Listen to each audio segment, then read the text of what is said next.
تو مجھے یقین ہے کہ اس نے اپنے مسجد کے خطیب سے یہ آیات ضرور سنی ہوں گی. اکثر و بیشتر ان کا تذکرہ ہوتا ہے, سیرت کے جلسوں میں بھی اس کا ذکر آ جاتا ہے.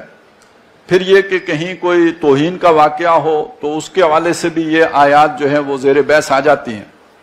لہٰذا مجھے اس کے اندازہ ہے کہ ترجمے سے بھی آپ کو بات پوری طرح سمجھ آ گئی ہوگی کہ نبی اکرم صلی اللہ علیہ وسلم کی محفل ہے, وہاں پہ لوگ بیٹھے ہیں. ظاہر ہے جیسے جب محفل ہوتی ہے گفتگو بھی ہوتی ہے, تو وہاں کا ایک ادب, پہلا ادب یہ سکھایا گیا کہ بلند آواز سے بات نہیں کرنی ہے, آواز کو پست رکھ کے بات کرنی ہے. یعنی جو نبی صلی اللہ علیہ وسلم کی آواز کی سطح ہے, باقی لوگوں کی آواز کی بلندی اس سے کمتر ہونی چاہیے, اس سے اوپر آواز بلند نہیں ہونی چاہیے. بہت ہی ادب سے اور بہت ہی احترام سے. یعنی ادب و احترام یہ تو قرآن مجید میں کئی جگہوں پہ یہ تقاضا جو ہے وہ بیان کیا گیا ہے کہ وَعَزَّرُوهُ, ان کی توقیر و تعظیم کرو, وَتُوَقِّرُوهُ, ان کی توقیر کرو. تو اس کا تو بہت فَالَّذِينَ آمَنُوا بِهِ وَعَزَّرُوهُ وَنَصَرُوهُ, تو یہ جو نبی صلی اللہ علیہ وسلم کی توقیر و تعظیم کا معاملہ ہے یہ بہت سی جگہوں پہ آیا ہے. اسی طرح یہ بھی آیا ہے کہ تم نہیں مومن ہو سکتے جب تک کہ تم اللہ کے نبی کے کیے ہوئے فیصلے کو دل و جان سے تسلیم نہ کر لو, پھر تمہارے دل کے اندر بھی اس فیصلے پر کوئی تنگی محسوس نہ ہو. اگر ایسا نہیں ہے تو تم مومن ہی نہیں ہو. یہ ساری باتیں, یہ مختلف چیزیں ہیں جو حضور کے مقام و مرتبے کا تعین کر رہی ہیں. لیکن یہاں پہ جو خاص بات کہی گئی وہ حضور صلی اللہ علیہ وسلم پر کی آواز سے اپنی آواز کو کمتر رکھنا, اس کا لیول اس سے نیچے رکھنا, یہ ایک محفل کے اندر کی بات ہے. اور ساتھ ہی سے دوسرے انداز میں بھی بیان کیا گیا کہ جیسے آپس میں بندہ چٹخ کے بات کر لیتا ہے, چیخو پکار بھی ہو جائے, اونچی آواز بھی ہو جاتی ہے. یہ خاص طور پہ جہر جو ہے تو یہ زیادہ بلند آواز سے بات کرنا, کہیں جیسے چلا کے بات کرنا, تو ایسی کبھی کوئی بات حضور سے ہو گئی تو اس سے پھر خطرہ ہے کہ ایمان ہی ختم ہو جائے, کہ تمہارا ایمان ہی گویا ختم ہو جائے گا اور تمہیں پتہ بھی نہیں ہوگا. اسی کا نتیجہ یہ نکلے گا نا کہ سارے اعمال بھی عقارت چلے گئے.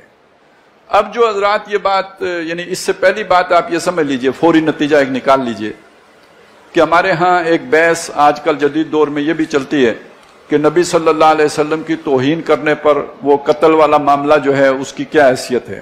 تو بالکل ٹیکنیکلی بات کو سمجھ لیجئے کہ نبی صلی اللہ علیہ وسلم کی توہین جو ہے قرآن مجید کے یہ مقام واضح کر رہا ہے کہ اس کے نتیجے میں اعمال سارے عقارت ہو جاتے ہیں, جس کا مطلب کیا, ایمان زائل ہو گیا. ایمان زائل ہو گیا تو ارتداد ہو گیا, مرتد ہو گیا. تو مرتد تو ہے ہی واجب قتل. مطلب آپ کے سامنے ایک بالکل سمپل سا ایک جو ہے نا وہ استدلال ہے جو سامنے آ جاتا ہے. اگر ہم دین کی روح کو مانتے ہوں تو اس میں یہ نتیجہ سامنے آ, اگرچہ کہ میں نے بعد میں اس پر پھر بات کرنی ہے, لیکن یہاں پہ بس اتنی بات سمجھ لیجئے کہ اس کے نتیجے میں سارے اعمال عقارت چلے جائیں گے. تو پہلی بات یہ ہے کہ نبی صلی اللہ علیہ وسلم کا مقام اور مرتبہ اہل ایمان کی نظر میں یہ ہونا چاہیے. اب دوسرا اس میں ایک مسئلہ یہ ہے کہ بعض لوگ اس پہ ایک اشکال میں مبتلا ہو سکتے ہیں, انہیں اس کے حوالے سے ایک مشکل پیش آ سکتی ہے کہ یہ تو معاملہ ہے نبی صلی اللہ علیہ وسلم کی محفل کا, اور یہ حکم خاص ہے ان لوگوں کے لیے جو حضور کی محفل میں بیٹھا کرتے تھے. تو ہمیں تو وہ یعنی میسر ہی نہیں ہے, ہم جب بیٹھے ہوتے ہیں تو حضور صلی اللہ علیہ وسلم تو موجود نہیں ہے. لہذا ایک اعتبار سے یہ جو حکم ہے یہ اس سے ہم گویا بری و ذمہ ہو گئے کہ نہ ہمیں حضور صلی اللہ علیہ وسلم کی محفل میسر ہے اور نہ اس ادب کو جو ہے وہ اختیار کرنے کا ہمارے لیے کوئی موقع ہے. لیکن علماء نے اس پر یہ بات لکھی ہے کہ ٹھیک ہے, وہ تو یہ ایک تقاضا تھا نا کہ آواز بلند نہیں کرنی. اب اس پر قیاس کرتے ہوئے آپ کے سامنے کچھ اور باتیں بھی ہیں آئیں گی. مثلا ان میں سے ایک یہ ہے کہ آپ کو یہ پتہ چل گیا کسی معاملے میں کہ اس معاملے میں نبی صلی اللہ علیہ وسلم کی رائے یہ ہے. مثلا کھانا کھانا ہے تو حضور کا عمل یا حضور کا حکم یہ ہے کہ آپ نے دائیں ہاتھ سے کھانا ہے. اب فرض کریں میں ویسے ہی لیفٹ ہینڈڈ ہوں اور مجھے بچپن سے عادت پڑی ہوئی ہے کہ میں بائیں ہاتھ سے کھاتا ہوں. اب مجھ سے دائیں ہاتھ سے کھانے کی مجھے عادت ہی نہیں ہے, بائیں ہاتھ سے ہی کھانا میرا کام ہے اور کھاتا رہا ہوں. تو جب مجھے یہ معلوم ہو گیا کہ نبی صلی اللہ علیہ وسلم کا عمل یہ ہے, تو اب اس آیت کا میرے لیے جو ہے وہ تقاضا یہ ہوگا کہ اب میں کوشش کر کے تکلف کر کے اثر نو اپنے آپ کو ایک نئی عادت ڈال کر